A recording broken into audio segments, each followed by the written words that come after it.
Guys welcome back to another video. तो guys इस video में हम लोग एक ऑयल मैन्युफैक्चरिंग कंपनी के बारे में डिस्कस करने वाले हैं। ये जो कंपनी है edible and non edible oils बनाती है। कंपनी में मुझे जो सबसे अच्छा लगा वो है कंपनी की प्रॉफिट ग्रोथ। अगर कंपनी की 5 साल की प्रॉफिट ग्रोथ कंपेयर किया जाए तो वो करीब 20% के आसपास निकल के आ रही है, 20.15% के आसपास निकल के आ रही है। कंपनी ओवरऑल प्रॉफिटेबल रहने वाली है एंड सितंबर क्वार्टरली की रिजल्ट तो नहीं आया है, लेकिन जो एनालिस्ट एक्सपेक्ट कर रहे हैं वो उस हिसाब से अगर आती है तो बहुत ही सही आने वाला है। Company is expected to give good quarterly result.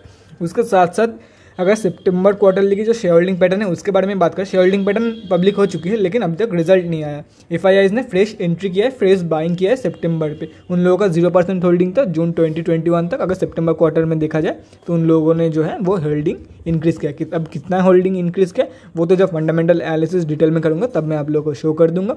बाकी अगर बात करें हम जैसे छोटे मोटे रिटेल लोगों का पैसा, मतलब रिटेलर्स के पैसा कितना लगा हुआ है स्टॉक में, वो 25% लगा हुआ है हम अब जैसे छोटे मोटे रिटेलर्स का पैसा। तो चलिए देखते हैं कौन सी है ये स्टॉक। पहले देख लेते हैं कौन सी है ये स्टॉक एंड डिस्कस करते हैं कि एक्चुअली लॉन्ग टर्म या शॉर्ट टर्म ट्रेड्स में ये कैसी रहने वाली है कंपनी, प्रॉफिटेबल है या बेकार है, आप लोगों को लॉन्ग टर्म में लॉस देके जाएगी या तो फिर वेल्थ डिस्ट्रॉयर है कि नहीं। उसके बाद हम लोग डिस्कस करेंगे स्विंग ट्रेडिंग लेवल्स एंड कैसे जो है आप अपना प्रॉफिट को मैक्सिमाइज कर सकते हो थ्रू द स्टॉक, वो भी डिस्कस करेंगे। तो चलिए पहले देख लेते हैं कौन सी है ये कंपनी। तो गाइज यहाँ पे आप लोग कंपनी का नेम देख सकते हो, Gokul agro resources limited. Company जो है वो various kinds of edible and non edible oil बनाती है एंड मिल्स भी बनाती है। Company has manufacturing facility in Gujarat में कहीं पे है, गांधीधाम पे है, यहाँ पे आप लोग देख सकते हो। बाकी बात करें कंपनी की मार्केट कैप की तो 627 करोड़ की मार्केट कैप है। स्टॉक की पी के बारे में बात करें 15.2 की पी है, आरओसी 23.6%, आरओई 12%। बुक वैल्यू से हाई में ट्रेड कर रही है कंपनी और एक साल में अच्छा खासा रिटर्न, ऑलमोस्ट 4x रिटर्न देके जा रही है कंपनी। अगर परसेंटेज में बात करें ऑलमोस्ट 301% की रिटर्न एक साल में देके जा रही है। तो कोई बंदा अगर एक साल के लिए या तो फिर 8-10 महीने के लिए होल्ड किया होगा तो आराम से 200 से 250% या तो फिर एटलीस्ट 200% रिटर्न तो बना के गया ही होगा स्टॉक से। डिविडेंड के बारे में बात करें, डिविडेंड नहीं देती है कंपनी, फेस वैल्यू 2 रुपये का है। तो चलिए अभी बात करते हैं प्रोज एंड कॉन्स के बारे में कंपनी की। तो गाइज यहाँ पे आप लोग देख सकते हो प्रोज में जो है कंपनी ने डेब्ट रिड्यूस किया है, उसके साथ साथ company is expected to give good quarter. ये भी वीडियो के स्टार्टिंग में मैंने आप लोगों को बता दिया और प्रॉफिट के बारे में भी मैंने बता दिया था आप लोगों को। वहाँ पे आप लोग कॉन्स में देख सकते हो ये डिविडेंड नहीं देती है, ये मैं कॉन्स में नहीं काउंट करता हूँ। क्योंकि देखो गाइज अगर कंपेयर करोगे जो कंपनीज डिविडेंड देती है तो कहीं ना कहीं उन लोगों की ग्रोथ इफेक्ट करती है। अगर देखा जाए जो कंपनी उसी मतलब अगर कंपेयर करोगे दोनों सेम कंपनी, एक कंपनी डिविडेंड देती है, सेम ही टाइप की कंपनी, एक कंपनी डिविडेंड देती है, एक कंपनी डिविडेंड नहीं देती है, ऐसे तो कुछ कंपेयर करके आप लोगों को फिगर्स में कुछ नज़र नहीं आएगा। लेकिन जो लोग इन्वेस्टर्स हैं, जो लोग काफ़ी टाइम से इन्वेस्ट कर रहे हैं, उन लोगों को मतलब अनुमान हो जाता है कि ये जो कंपनी है इसकी ग्रोथ काफ़ी कम रहती है जो कंपनी डिविडेंड देती है। क्योंकि देखो गाइस इसके पीछे का एक वजह आप लोगों को बोलता हूँ। जो डिविडेंड देती है वो क्या है, कंपनी जो प्रॉफिट कमा रही है वही सारे इन्वेस्टर्स के अंदर बांट देती है, ठीक है, उसे डिविडेंड बोलता है। तो अगर कंपनी डिविडेंड नहीं देती है तो वो पैसा जाता कहाँ पे, वो पैसा जो है कंपनी की फ्यूचर ग्रोथ में इन्वेस्ट हो जाती है। तो इनडायरेक्टली कंपनी की ग्रोथ में ही काम आती है, तो इनडायरेक्टली इन्वेस्टर्स को ही फ़ायदा है। तो मैं यही मानता हूँ कि डिविडेंड पेड कंपनी जो है उसकी ग्रोथ काफ़ी कम रहती है कंपेयर टू जो कंपनी डिविडेंड पे नहीं कर रही है उसके कंपेरिजन में। तो मैं डिविडेंड जो पे आउट ये मैं प्रोज में तो नहीं बोलूँगा, क्योंकि काफ़ी बार होता है कि डिविडेंड पेइंग कंपनी भी अच्छा खासा रिटर्न देके जाती है एक साल में, लेकिन मैं इसे मतलब ना प्रोज में ना कॉन्स में इसे काउंट करता हूँ। इसे मैं कॉन्स में नहीं काउंट करता हूँ कि डिविडेंड नहीं देती है, वो कंपनी के ऊपर है। अगर डिविडेंड देती है तो भी ठीक है, लेकिन अगर देखा जाए कहीं ना कहीं ग्रोथ को अफेक्ट करती है डिविडेंड देना, ये मेरा मानना है। बाकी आप लोगों को अगर कोई मतलब डिविडेंड अच्छी लगती है तो ठीक है, डिविडेंड वाला स्टॉक्स भी आप लोग चूज़ कर सकते हो। लेकिन नीचे के लेवल पे पेनी स्टॉक्स में या तो फिर नीचे के लेवल पे डिविडेंड देने वाला स्टॉक्स काफ़ी कम मिलता है आप लोगों को। कंपनी के बारे में बात करें 3 साल की आरओई के बारे में, मतलब रिटर्न इक्विटी के बारे में अगर 3 साल की बात करें तो 7.33%, जो काफ़ी कम निकल के आ रही है। एंड कंटिंजेंट लायबिलिटीज़ के बारे में बात करें 292.85 crore and companies cost of borrowing seems high. अभी बात करते हैं क्वार्टरली रिजल्ट के बारे में। तो यहाँ पे आप लोग देख सकते हो कंपनी जो है वो ओवरऑल प्रॉफिटेबल रहने वाली है एंड इतना सारा रिकॉर्ड है सिर्फ सितंबर 2018 में ही कंपनी ने लॉस शो किया था। बाकी जितना रिकॉर्ड है वहाँ पे कंपनी प्रॉफिटेबल ही रही है। लेकिन कंपनी की अगर एक अच्छा खासा ग्रोथ देखोगे तो दिसंबर 2020 की क्वार्टर में हम लोग को देखने को मिला था कंपेयर टू जो सितंबर 2020 की क्वार्टर है, ये आप लोग देख सकते हो। अच्छा खासा ग्रोथ तब से देखने को मिला है और तब से जो है डबल फिगर्स की प्रॉफिट कंपनी पोस्ट कर रही है। हो सकता है इस बार यहाँ पे ऊपर भी लिखा था कि company is expected to give good quarter, तो हो सकता है 15 करोड़ या तो फिर 20 करोड़ से भी ज़्यादा का प्रॉफिट शो कर दे कंपनी।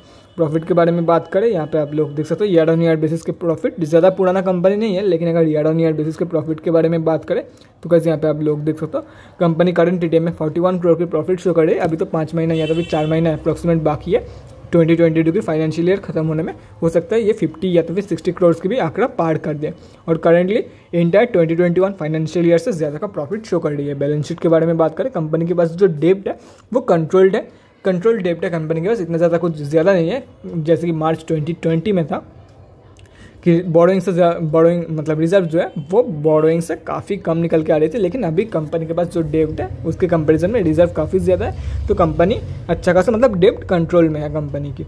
अभी बात करें कैश फ्लोज की तो गाइस यहाँ पे आप लोग देख सकते हो कैश फ्लोज में 1 करोड़ की ड्रॉप देखने को मिली है, लेकिन फिर भी अभी भी पॉजिटिव है कैश फ्लो कंपनी के पास।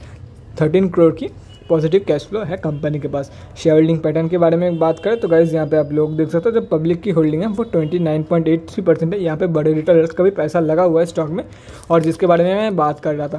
गाइस यहाँ पे आप लोग साफ देख सकते हो FIIs ने फ्रेश बाइंग किया है स्टॉक में। और अगर ओवरऑल देखा जाए तो 3 साल में प्रोमोटर्स एंड DIIs की होल्डिंग डिक्रीज हुई है कंपनी में और पूरा माल पब्लिक को चेपा गया है, पब्लिक से माल उठाया नहीं गया है, पब्लिक को चेपा गया है। और अगर बड़े रिटेलर्स के बारे में बात करें तो यहाँ पे आप लोग देख सकते हो आनंद राठी ग्लोबल फाइनेंस लिमिटेड, इन्होंने भी अपना होल्डिंग जो है वो बेच दिया है सितंबर क्वार्टर में। ये करते रहते हैं, 3-4 क्वार्टर्स के लिए होल्ड करते हैं उसके बाद सेल कर देते हैं, ये कॉमन है। अगर गाइज आप लोग शॉर्ट टर्म के लिए बाई करना चाहते हो तो गाइज बहुत ही एक बेहतरीन stock, sorry for that guys, हाँ गाइस अगर आप लोग शॉर्ट टर्म के लिए बाई करना चाहते हो तो बहुत ही बेहतरीन स्टॉक रहने वाली है आप लोगों के लिए। 1 साल में अच्छा खासा 300% के आसपास के रिटर्न देके जा रही है। तो अगर आप लोग बाई करते हो 8 से 10 महीने के लिए तो एटलीस्ट आप लोग को 100-200% की रिटर्न तो बना के देके जाएगा स्टॉक। तो अच्छा खासा स्टॉक है शॉर्ट टर्म के लिए। अभी बात करते हैं लॉन्ग टर्म में अगर आप लोग बाई करना चाहते हो तो गाइस लॉन्ग टर्म में बाई कर मतलब बताने से पहले मैं आप लोगों को एक चीज़ दिखाना चाहता हूँ। तो गाइस यहाँ पे आप लोग देख सकते हो NSE की चार्ट खुली हुई है, यहाँ पे NSE के सारी गूगल में चार्ट खुली हुई है कंपनी की। अगर 1 साल के बारे में बात करें यहाँ पे आप लोग देख सकते हो 1 साल की चार्ट खुला हुआ है। यहाँ पे 1 साल में 252% अप थी कंपनी। लेकिन अगर वहीं पे 5 साल के बारे में बात करें, जो लोग लॉन्ग टर्म के बारे में मैं बात कर रहा था, इसका मतलब है 5 से 10 साल एटलीस्ट लॉन्ग टर्म मतलब इन्वेस्ट करने के बारे में जो लोग सोच रहे हैं, तो गाइज यहाँ पे आप लोग देख सकते हो सिर्फ और सिर्फ 5 सालों में 104% की रिटर्न दिया है। मैक्स चार्ट अगर देखा जाए तो मैक्स चार्ट में सिर्फ और सिर्फ 2016 से ये कंपनी लिस्टेड है। ऑलमोस्ट 6 साल आप लोग पकड़ के चल सकते हो, 6 साल में कंपनी जो है वो ऑलमोस्ट 34% की रिटर्न देके जा रही है। मतलब 5 साल ही है ऑलमोस्ट, लेकिन ये मार्च तक दिखा रही है 2016 की, 5 सालों में ये अक्टूबर तक दिखा रही है 2016 की। ऑलमोस्ट 5 से 6 सालों के बीच में 334% की रिटर्न। गाइस देखो 334% की रिटर्न मैं मानता हूँ कम नहीं है, लेकिन अगर गाइस ये देखो 252% की रिटर्न, तो मैं तो यही बोलूँगा गाइज आप लोगों को। गाइज देखो ये आप लोगों के ऊपर डिपेंड करते हैं, कंट्रोवर्शियल हो सकता है ये। अगर आप लोगों को लगता है कि कंपनी बहुत ही सही रहने वाली है आप लोगों के लिए तो आप लोग बाई करके चल सकते हो, you can definitely go for it. Otherwise मैं आप लोगों को रिकमेंड नहीं करूँगा, क्योंकि देखो 5 साल मतलब बहुत ही ज़्यादा, अगर 5 साल की देखा जाए टोटली तो बहुत ही ज़्यादा कंसोलिडेट किया है स्टॉक ने 5 साल में। 5 साल स्पेशली अगर यहाँ पे देखते हो आप लोग 5 साल की चार्ट में, तो बीच का जो टाइम है ये 2018 से ऑलमोस्ट जो 2021 तक, मतलब ऑलमोस्ट अप्रैल के 2021 तक कंपनी ने नेगेटिव रिटर्न दिया, वो भी 4.92%। तो अगर ऐसा होता है और आप लोग अगर होल्ड करते हो तो आप लोग फंस के रह जाओगे। ये जो स्टॉक है अभी तो ऊपर जा रही है, लेकिन पहले भी ये कंपनी, ये ध्यान में रखना कि कंपनी जो है वो बराबर कंपनी पहले से ही प्रॉफिटेबल रही है। तो प्रॉफिटेबल रहने के बावजूद कंपनी लॉस मतलब नेगेटिव में रिटर्न दे रही है, तो मैं आप लोगों को लॉन्ग टर्म के लिए तो नहीं रिकमेंड कर रहा हूँ, सिर्फ और सिर्फ इसी वजह से। बाकी अगर आप लोग शॉर्ट टर्म के लिए बाई करना चाहते हो then you can go for it. अभी बात करते हैं फ्राइडे को, मतलब परसों को कितने क्वांटिटी में ट्रेडिंग हुआ है स्टॉक में। यहाँ पे आप लोग देख सकते हो निफ्टी FMCG में कंपनी लिस्टेड है। कंपनी के अगर सिंबल के बारे में बात करें, गोकुल एग्रो है कंपनी की सिंबल। ट्रेडेड वॉल्यूम के बारे में बात करें 8,83,744 क्वांटिटी ट्रेड हुआ है। जिसका वैल्यू 415 करोड़ के आसपास 415 लाख रुपये के आसपास निकल के आ रही है। पेंडिंग ऑर्डर क्वांटिटी के बारे में बात करें 27,888 बाइंग ऑर्डर पेंडिंग है 47.55 के प्राइस पॉइंट पे। डिलीवरी पोजीशन के बारे में बात करें 68.93% डिलीवरी ट्रेड्स लिया गया था, तो ज़्यादातर लोग जो है वो डिलीवरी ट्रेड्स ही लेना प्रेफर किया था कंपेयर टू इंट्राडे ट्रेड्स। यहाँ से आप लोगों को साफ पता चल रहा है। अभी बात करते हैं स्विंग ट्रेडिंग लेवल्स के बारे में एंड कैसे जो है आप अपना प्रॉफिट को मैक्सिमाइज कर सकते हो इन शॉर्ट टर्म, उसके बारे में डिस्कस करेंगे। तो चलिए देखते हैं। गाइस उससे पहले मैं आप लोगों को एक चीज़ दिखाना चाहता हूँ। देखो गाइस, ये जो स्टॉक है अभी ऑलमोस्ट 52 वीक हाई के आसपास ट्रेड कर रही है। ये मैं आप लोगों को ये ध्यान में रखना है। आप लोगों को मैं बाद में बताता हूँ क्यों आप लोगों को मैंने बोला कि ये ध्यान में रखना है। तो गाइस यहाँ पे आप लोग देख सकते हो NSE की डेली चार्ट खुली हुई है। यहाँ पे 9.94% कंपनी अब थी, ऑलमोस्ट अपर सर्किट में क्लोजिंग हुई है स्टॉक की, और इसकी जो 52 वीक हाई थी ये यहाँ पे निकल के आ रही है। तो अभी पहले बात कर लेते हैं शॉर्ट टर्म के लिए जो लोग बाई करना चाहते हैं कैसे जो है वो लोग प्रॉफिट को मैक्सिमाइज कर सकते हैं। देखो गाइस, ये बहुत ही ज़्यादा आप लोगों के लिए ऊपर की साइड पे एक एंट्री हो जाएगा अगर आप लोग शॉर्ट टर्म के लिए बाई करना चाहते हो तो। इसलिए मैं बोल रहा हूँ स्टॉक को कूल डाउन होने चाहिए। तो क्योंकि देखो अगर आप लोग 52 वीक हाई के आसपास बाई करते हो, नो डाउट कि एक साल में जो 52 वीक हाई है वो इंक्रीज हो जाएगा, लेकिन हम लोग यहाँ पे बात कर रहे हैं सिर्फ प्रॉफिट की नहीं, प्रॉफिट को कैसे मैक्सिमाइज करते हैं उसके बारे में। तो गाइज डेफिनेटली इस लेवल से तो आप लोग को नीचे के लेवल पे ही बाई करना है। ऑलमोस्ट ये जो है ऑलमोस्ट 52 वीक हाई के लेवल पे ही ट्रेड कर रही है कंपनी। तो मैं आप लोग को यहाँ पे तो बाई करने की बिल्कुल भी रिकमेंडेशन नहीं देता हूँ। अगर आप लोग को 35 रुपये के आसपास मिल जाती है ये स्टॉक 35 या 36 रुपये के आसपास, तो आप लोग बाई करके चल सकते हो। ये जो सपोर्ट एरिया आप लोगों को दिख रहा है ऑरेंज कलर की, इसके आसपास अगर आप लोगों को मिल जाती है तो आप लोग बाई करके चल सकते हो। डेफिनेटली ये बहुत ही एक सही लेवल रहेगा आप लोगों के लिए, क्योंकि ये एक स्ट्रॉन्ग सपोर्ट एरिया है स्टॉक में। उसके साथ साथ जो है यहाँ से नीचे जाने की चांसेस अभी कम है। अगर यहाँ से नीचे मिल जाती है तो 30 रुपये के लेवल पे अगर मिल जाती है तो बहुत ही सही रहेगा आप लोग के लिए। अदरवाइज आप लोग 36 रुपये के आसपास, मुझे नहीं लगता कि कंपनी जो है सितंबर क्वार्टरली के रिजल्ट तो वैसे ही बहुत सही आने वाली है एनालिस्ट अकॉर्डिंग टू एनालिस्ट जैसे। तो उन लोगों का कहना गलत नहीं होता, 100% गलत नहीं होता। देखो अगर आउटस्टैंडिंग परफॉर्म नहीं भी करती है तो एटलीस्ट प्रॉफिटेबल रहेगी। तो 30 रुपये के मतलब ये जो सपोर्ट एरिया आप लोगों को दिख रहा है इसके नीचे क्लोजिंग करने का चांसेस काफ़ी ज़्यादा कम निकल के आ रही है स्टॉक की तरफ से। तो एक पॉइंट जो है वो 36 रुपीज़ के आसपास रहेगी अगर आप लोग लॉन्ग टर्म में प्रॉफिट को मैक्सिमाइज करना चाहते हो, या तो फिर शॉर्ट टर्म में। शॉर्ट टर्म के बारे में बात हो रही है क्योंकि लॉन्ग टर्म के लिए तो मैंने स्टॉक को रिकमेंड नहीं किया है आप लोगों को। बाकी अगर आप लोग शॉर्ट टर्म में प्रॉफिट को मैक्सिमाइज करना चाहते हो तो 36 रुपीज़ के आसपास बाई करके चल सकते हो। ये आप लोगों के लिए बहुत ही एक बेहतरीन एंट्री रहने वाली है। बाकी यहाँ पे सारे के सारे स्विंग ट्रेडिंग्स के लेवल मेंशन किया हुआ है, अगर आप लोग चाहते हो तो नोट डाउन करके रख सकते हो, या तो फिर वीडियो को पॉज करके स्क्रीनशॉट लेके रख सकते हो। मैं एक्सप्लेन कर रहा हूँ आप लोगों को, डोंट वरी गाइस। देखो यहाँ पे जो इंपॉर्टेंट लेवल्स मार्क किया हुआ है ये तीनों इसके लिए सपोर्ट है, आप लोगों को देख के ही पता चल रहा होगा, और ये तीनों यहाँ इसके लिए रेजिस्टेंस है, देख के ही पता चल रहा है। लास्ट डे के अगर वॉल्यूम के बारे में बात करें, पहले वॉल्यूम देख लेते हैं। ये जो येलो लाइन ऊपर से ड्रॉ किया हुआ है ये ड्रॉ नहीं है, एक इंडिकेटर है, 20 डे की मूविंग एवरेज है।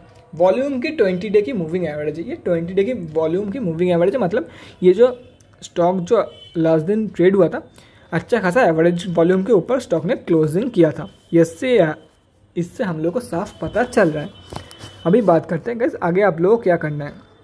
पहले बात कर लेते हैं जो लोग पहले से बाई करके रखा है उन लोगों के बारे में। तो देखो गाइस अगर आप लोग पहले से बाई करके रखा है तो गाइस आप लोग वेट कर सकते हो फॉर न्यू 52 वीक हाई जो कि निकल के आएगा अराउंड 52 रुपीज़। और अगर आप लोगों को लगता है कि ये स्टॉक अभी यहाँ से नीचे गिरने वाले, जो कि मुझे नहीं लगता, हो सकता है मंडे, हो सकता है ये जो 50 रुपीज़ की रेजिस्टेंस है मंडे यहाँ से नीचे गिर जाए, या तो फिर ये जो 52 वीक हाई है यहाँ से नीचे गिर जाए स्टॉक। लेकिन पहले के टाइम पे आप लोगों को थोड़ी बहुत बाइंग देखने को मिलेगी, ज़रूर मिलेगी। अभी तो देखो अगर मैं कुछ कह नहीं सकता क्योंकि ये जो स्टॉक है वो रेजिस्टेंस पे आके रुकी है। अगर इसके ऊपर थोड़ी सी भी क्लोजिंग कर देती तो मैं कुछ बोल सकता, क्योंकि मंडे 3 दिन मार्केट बंद था, 2 दिन मार्केट बंद था। 2 दिन मार्केट बंद हो जाने के बाद अभी मंडे को क्या सेंटीमेंट रहेगी मार्केट में।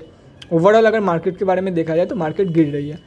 तो देखो जो लोग होल्ड कर रहे हैं आप लोग प्रॉफिट बुकिंग करके निकल सकते हो, अदरवाइज होल्ड करके भी चल सकते हो। क्योंकि देखो यहाँ पे साफ सिनेरियो है, यहाँ पे लोअर सर्किट नहीं लगता, तो आप लोगों को अगर नीचे भी गिरती है, आप लोगों के अगर होल्डिंग नीचे की टाइप, मतलब अगर आप लोगों के जो बाइंग है, आप लोगों के जो एंट्री प्राइस है, एवरेज ट्रेडेड प्राइस है, वो अगर नीचे के लेवल पे है अराउंड 42 रुपीज़ या तो फिर 45 रुपीज़ से अगर नीचे रहती है आप लोगों की बाइंग प्राइस, तो आप लोग वेट कर सकते हो। अदरवाइज मैं आप लोग को रिकमेंड करूँगा आप लोग प्रॉफिट बुकिंग कर लेना। अगर ऊपर के लेवल पे 47.55 के ऊपर क्लोजिंग कर देती है स्टॉक प्रॉपर्ली तो फिर से बाई कर लेना। और जो लोग फ्रेश बाइंग करना चाहते हैं उन लोगों के लिए भी है कि देखो गाइस, पहले मंडे को ट्रेड हो जाने तो मंडे 2 दिन मार्केट बंद थी, तो मार्केट की सेंटीमेंट के बारे में मुझे नहीं पता अभी। ओवरऑल मार्केट की सेंटीमेंट के बारे में बात करें तो मार्केट गिर रही है, इसीलिए मैं आप लोगों को बोल रहा हूँ गाइस। देखो 47.55 के ऊपर अगर प्रॉपर्ली स्टॉक क्लोजिंग करती है तो आप लोग बाई करके चल सकते हो for the targets of almost 52 and 56.8। ठीक है, ये हो गया जो लोग फ्रेश बाइंग करना चाहते हैं। अब भी अगर स्टॉक जो है वो नीचे गिरती है मंडे को रेजिस्टेंस फेस करके 47.55, तो यहाँ से तो डायरेक्टली नीचे नहीं गिरी, थोड़ी ऊपर पे क्लोजिंग बाइंग होगी, मतलब थोड़ी ऊपर पे ओपनिंग होगी, क्योंकि पेंडिंग ऑर्डर भी काफ़ी था और डिलीवरी ट्रेड्स की क्वांटिटी भी काफ़ी थी स्टॉक में, तो थोड़ी ऊपर ओपनिंग होगी। ये वाला सीन देखने को मिल सकता है, ये जो रेड कैंडल आप लोगों को बड़ा वाला दिख रहा है, ये वाला सीन देखने को मिल सकता है। अगर मान लो ऐसा वाला होता है, अगर रेजिस्टेंस के ऊपर क्लोजिंग नहीं कर पाती है स्टॉक और नीचे गिर जाती है, तो आप लोगों को क्या करना है? तो गाइस आप लोगों को सिंपल वेट करना है बाउंस बैक की, एक बाउंस बैक कंफर्मेशन हो सकता है यहाँ से रेजिस्टेंस फेस करके नीचे गिर गया स्टॉक और 42.35 के लेवल से भी स्टॉक जो है वो नीचे की तरफ स्लिप कर गई।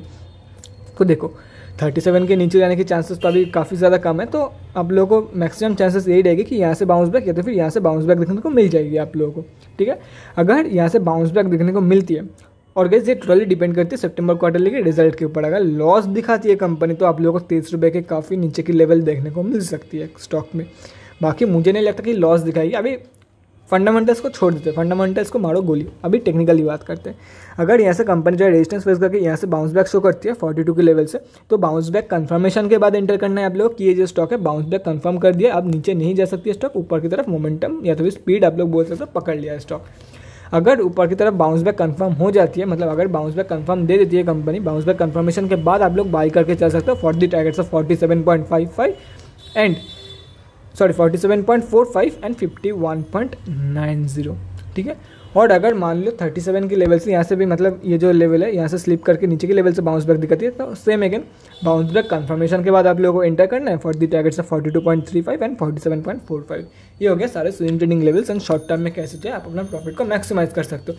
तो गाइस जितने पॉसिबल ट्रेड्स हो सकते थे वो सब कुछ मैंने बता दिया एक्सेप्ट इंट्राडे, क्योंकि इंट्राडे में ऐसा कुछ मतलब पहले से बता नहीं सकते थे, क्योंकि किस तरफ क्लोजिंग होगी, ओपनिंग होगी, शॉर्ट सेलिंग करना पड़ेगा या तो फिर बाई करके सेल करना पड़ेगा। उसके लिए इंट्राडे ट्रेड्स को छोड़कर सारे जो एस्पेक्ट्स है वो मैंने बता दिया, और सारे मतलब जो जो चीज़ हो सकते थे सब कुछ मैंने बता दिया। स्टॉक में long term, short term, swing trade सब कुछ मैंने बता दिया। अभी कैसे ट्रेड लेना है वो आप लोगों के ऊपर डिपेंड करते हैं, आप लोगों के ट्रेडिंग स्टाइल के ऊपर डिपेंड करते हैं, ट्रेडिंग पैटर्न के ऊपर डिपेंड करते हैं कि आप लोग स्विंग ट्रेडर हो, शॉर्ट टर्म ट्रेडर हो या तो फिर लॉन्ग टर्म इन्वेस्टर हो। तो guys that's it for this video. अगले वीडियो में मिलते हैं guys. Thanks for watching and keep supporting. और गाइस अगर आप लोगों के मन में कोई भी डाउट या क्वेरी रहती है स्टॉक मार्केट या किसी भी स्टॉक से, तो कमेंट सेक्शन में कमेंट करके मुझसे पूछ सकते हो, या तो फिर मेरे इंस्टाग्राम का लिंक आप लोगों को डिस्क्रिप्शन बॉक्स में मिल जाएगा, जाके वहाँ पर भी मुझे डीएम कर सकते हो फॉर एन 1-on-1 कन्वर्सेशन। मैं जितना जल्दी हो सके आप लोगों का जो डाउट है वो सॉल्व करने की कोशिश करूँगा। Thanks again for watching guys, bye guys and stay safe.